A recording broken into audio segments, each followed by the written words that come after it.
that for the first time in over a decade, a significant natural gas discovery has been made. Discovery also includes condensate, which is a high-value liquid fuel. Pinagmamalaki rin natin na Pilipino ang nanguna sa drilling na ito.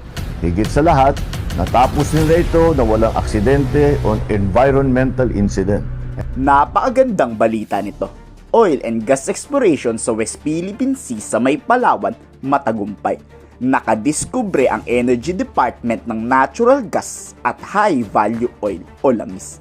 Ito na nga ang first major discovery ng Pilipinas sa loob lang ng 10 taon. Good news na good news nga ito. At ibinalita pa yan mismo ni Pangulong Marcos Jr.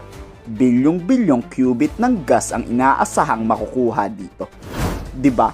Hindi na kailangan makapagkasosyo pa sa China. Kayang-kaya ng sarili natin yan. All Pilipino nga daw ang nakadiskubre ng natural gas. Ang problema nga lang ay pag inangkin ng China ang gas field. Pinost na rin kasi ng South China Morning Post, isang social media outlet na hawak ng China, ang magandang balitang ito. Baka sabihin ng China sa kanila yan ha. Tara, pakinggan natin ang magandang balitang hatid sa atin ni PBBM. Magandang araw po sa ating lahat.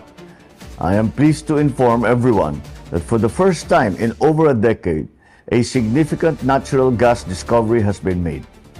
The discovered reservoir called Malampaya East 1 or MAE-1 is located about 5 kilometers east of the existing Malampaya field.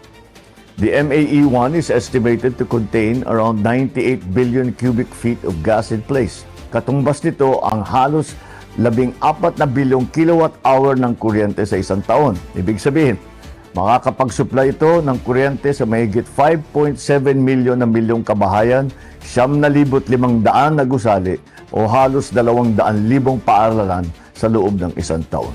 This helps Malampaya's contribution and strengthens our domestic gas supply for many years to come. Initial testing showed that the well flowed at 60 million cubic feet per day.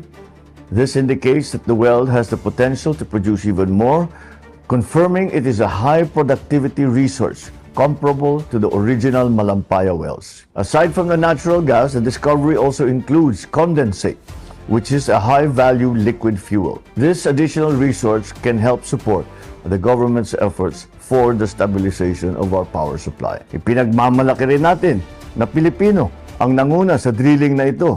Higit sa lahat, natapos nila ito na walang aksidente o environmental incident. MAE-1 is the first milestone under the Malampaya Phase 4 drilling campaign, which also includes the Camago 2 and the Bagong Pag-asa wells. The next steps are the completion and testing of the Camago 3, followed by the drilling of the Pag-asa exploration well to pursue more potential gas resources. Tunay ito na sa responsableng pangangalaga sa kaligsasan at matibay na pagtutulungan ng gobyerno at pribadong sektor, makakamit natin ang mas maaasahang supply ng enerhiya para sa bawat Pilipino. Grabe, nagbunga na ang pakikipaglaban ng Pilipinas sa China. Worth it ang pakikipagbanggaan at water cannon. Kayo, ano masasabi nyo sa anunsyo ng ating Pangulo? I-komento sa baba ang inyong saloobin.